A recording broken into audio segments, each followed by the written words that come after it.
to this brand new series. This series is called Our Seder Plates. And in this series, I'm going to be interviewing some of our members at Kingston Liberal Synagogue about their Seder plates, about their own family traditions and memories that they might have of Seders past, and also about what they're thinking about this coming Seder as we approach Pesach 2021.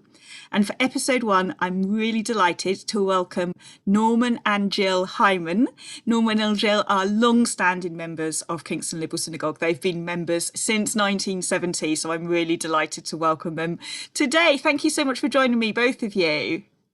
You're welcome. Thank you very much, Rebecca. That's lovely. Thank you for inviting us. Ah, of course, of course. Well, let's just jump straight in. So I know you've got your Seder plate there to show us. Could you show us and tell us a little bit about it? Where's it come from? What's the history of it? Okay, so we bought our Seder plate in Israel on one of our many holidays there. And at the same time, we bought a Seder plate cover, which is there. Oh, yeah, that's beautiful.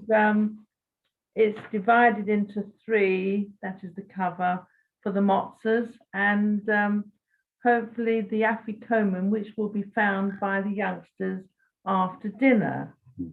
And we had a lovely time in Israel, and we must have bought this Seder plate at one of the gift shops. Right. And how long ago would that have been, Jill? Let's work this out.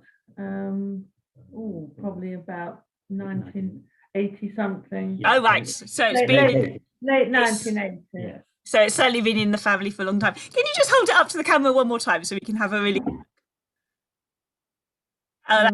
Oh, yes. Yeah, so you can see got their little pictures there for all of the items. You've got all the pictures here.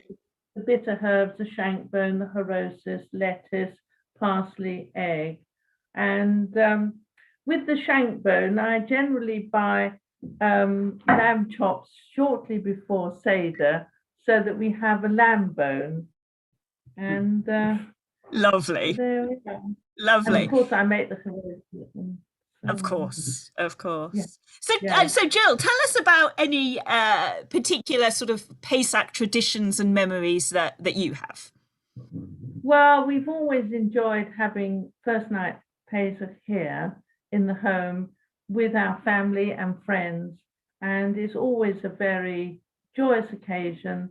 Everybody's it's lovely singing all the songs, particularly Echad Mi Yodeha, which is a slight competition of getting back to 1.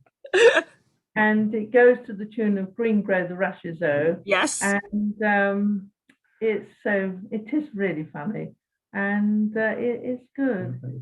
And what about from when you were a child? What your when I was little, childhood Seders? I went with my mother because my parents belonged to South London Liberal Synagogue. And in those days, as a child, I went with my mother to Merton Hall, where we would spend most of the day getting everything ready along with the other members of the Women's Society. And my job was to set the tables, and it was great fun. We enjoyed it, although it was tiring. Yeah, hard work. It was hard work.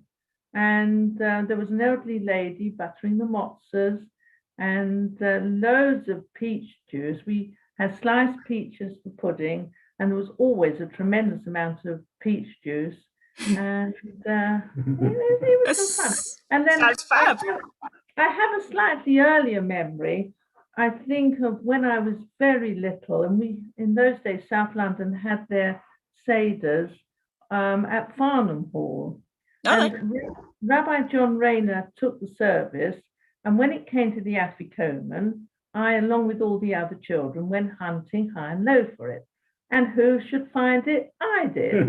It was hidden under the piano, the lid of the piano. And for that, I got a prize of some chocolates or something. But I do remember it. Oh, that's fantastic. Go, Jill. Although I'm not sure I would want afikomen in the lid of my piano, but anyway. What a great story. It wasn't all crumbled up. It was all whole. It was. Oh, that's all right. Norman, what about you? What are your sort of memories and well, as a small child, my mother actually changed everything over at home. You know, I mean, she wasn't mega orthodox, but she had this habit of changing the cutlery and crockery over. And I had to stand on the chair and put everything at the top of the cupboard as she handed it to me, and bring the Pesach things down. Now, I think shortly after my bar mitzvah, probably about 14 or 15, she had enough of this, and Right. she didn't swap them over anymore. No one could really blame her, because I actually think, especially in those days, it's probably the hardest time of the Jewish calendar, if you like, for housewives. I think they worked really hard, you know, swapping things over, frying fish and things like that. But it was quite good fun. But then moving on to Seders after we were married, it was lovely, because I think it was only one occasion it happened, but we had both sets of parents over for Seder here, plus Jill's Grandma B, and Grandma B, as we called her, was, together with her late husband, the founder of Ealing Liberal Synagogue. And sadly, within a few years of this, two of the five had died. But it was great to have them all together. So that was nice. And the boys would have been very young. I'm guessing about 2 and 4 years old, that sort of thing. And after that, we did at one occasion, I think, get up to about 17 here for Seder. It's only a smallish house. We had to sort of move all the furniture around, and it's hard, but it's great fun. And we've had friends from the synagogue for Seder, and Jewish friends who don't belong to the synagogue also coming round. And I do remember when Stephanie and Frank and Joshua came, because they sort of usually come to us for the first night. Our David was very pleased that Joshua took over the responsibility of Marnish Tanna from him, being the youngest, you know. I can imagine. And he sang it very well, Joshua, didn't he? So there was a lot of fun. That's fantastic.